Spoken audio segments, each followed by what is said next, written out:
مرحبا.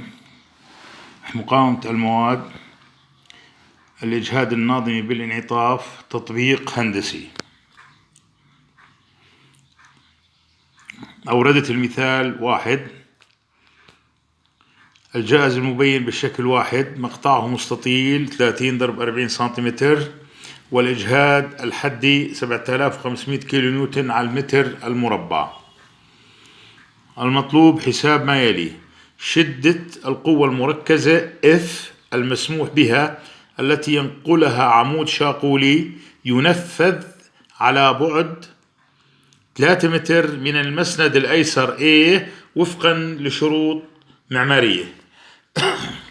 هاي عندي الشكل 1، هاي هو الجائز، هاي المسند الأيسر A، هاي المسند الأيمن B، وهاي عندي هون بهالموضع C.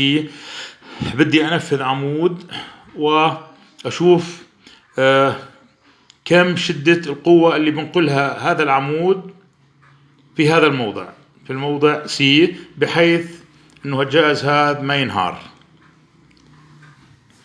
الحل طبعا احنا بنحسب مركبات ردود الأفعال من تطبيق شروط السكون. أنا هون بدي قيمة رد الفعل في المسند B، أخذت شرط العزم حول A، وبالتالي حسبت رد الفعل، طلع معي F على 3. هاي العلاقة رقم 1. طبعا هذا علم سكون. 2. حساب العزم في الموضع، في موضع العمود C من اليمين، يعني هون بهالموضع هذا من اليمين، هاي إشارة العزم من اليمين اللي هو عمليا VB ضرب L2 اللي هي 6. بعد التبديل طلع معنا MC بيساوي 2F. هاي العلاقة رقم 2. 3. حساب العزم المقاوم للمقطع. هاي العزم المقاوم باعتباره مقطع مستطيل، معناها العزم المقاوم يعطى بالعلاقة BH مربع على 6.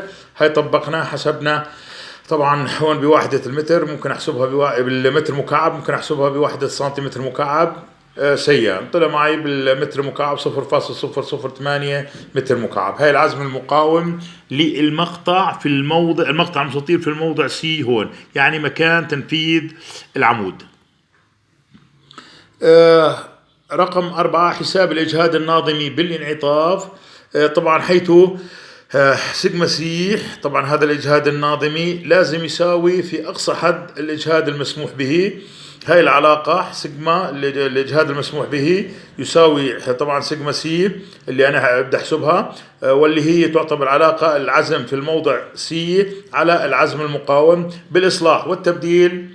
هاي طلع معنا علاقة حساب القوة F، وبالتبديل طلع معي قيمتها 30 كيلو نيوتن، وهي شدة القوة المركزة المسموح بنقلها من العمود بالموضع C وفقا لشروط معمارية، أي على بعد 3 متر من المسند الأيسر. شكرا لحسن الاستماع.